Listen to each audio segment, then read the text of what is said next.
Hello and welcome to Faithful Hearts Equine Learning Services.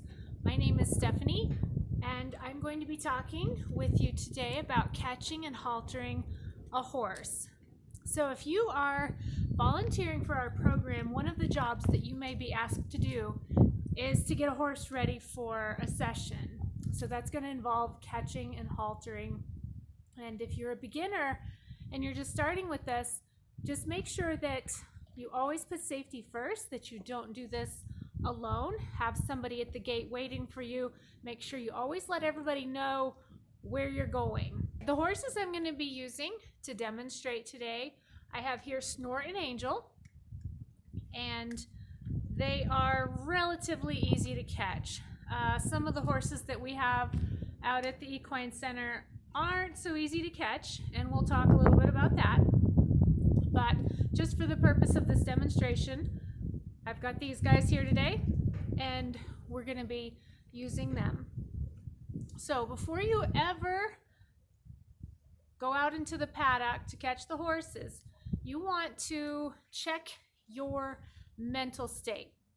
And what I mean by that is if you have brought with you out to the barn stress, worry, fear, anxiety, tension from the day, we would like for you to work on some relaxation methods, some decompression strategies, and leave all that at the gate. Now, the reason for that is the horses can sense our emotions. They can read our body language, our posture, our facial expressions. So if we come approaching them with halter and lead rope and we're full of stress and tension and worry, they are going to sense that about us and they will generally react unfavorably. Sometimes they will leave, sometimes they'll be difficult to catch. And so we just ask that you leave all that stuff at the gate before you pick up that halter and go catch the horse.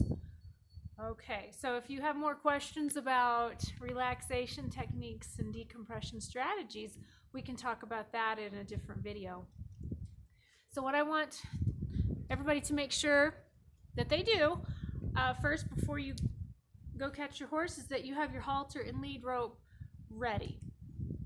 Now, you don't want to be fumbling with untangling a halter and a lead rope while you are trying to catch that horse, because the horse may just get bored with waiting on you and it may decide to leave and start playing a game with you and making you chase it. So we don't want to do that, so have everything ready before you start. Okay, so I'm going to be showing you with the rope halter today. You're going to want to hold it by the nose piece. You're actually going to catch the horse with the long end that goes behind the ears. Now the rope, remember that we never wrap the rope around any part of our body. What I like to do is I like to fold it in half, lay it in my elbow right there, so it's not dragging the ground, it's not going to tangle in my feet, and it's not wrapped. If it were to get pulled, it would just fall right off. Okay, so the second thing that you want to do when you're catching the horse, of course you got to locate the horses, and just relax and walk slowly towards them. And you want to approach them where they can see you. These guys are really easy. They're not trying to leave. I have the halter out. I'm showing them. And sometimes the horses, they'll just walk up to you and stick their heads right in the halter. Sometimes they're going to turn and walk away. Okay? So if the horse is standing here just like this, you're going to want to get on the horse's left side. And you're not going to stand in front of his nose or eyes. That's a good way to get hurt. You are going to go ahead and get your rope ready. You're going to hug this horse around his neck, behind his ears. Bring the end of the rope halter over the ears. Now you've got this horse caught. If he were to try to leave now, you can control him by pulling his head up or back towards you. And then the next thing you're going to do, slip the nose band over his nose, right in between his nostril and his eye. We don't want the nose band to be over his nose or nostril, constricting that. They don't like that at all. It makes them shake their heads and be kind of irritated. And then you're you're going to snug the rope up right behind his ear so that it is tight behind his cheekbone. If you leave it too loose, the whole thing's just going to sag down. It's going to end up over his nostrils again, and then you don't have as good of control on the horse. So then when you get to hold the rope, remember you're going to keep it folded up in your hand like this.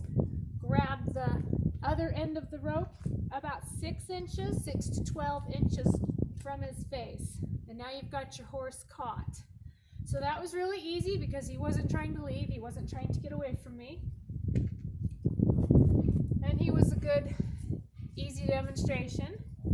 Now, but what would I do if he were to turn away from me and start walking away? I'll see if I can get him to go away from me here. Drive him away.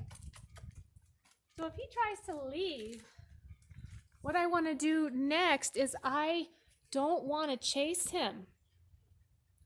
Okay, if he starts to leave, you're going to stop.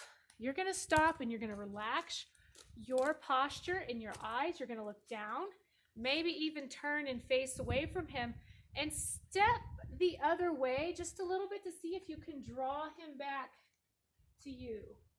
Then if he turns and looks at you, you can kind of get his attention and he turns and looks, you're going to stop again and give him release from that pressure. What I mean by pressure is if I'm walking towards him with the halter and rope, this is putting pressure on him. Walking away is releasing the pressure. See how he's looking at me there as I walk away?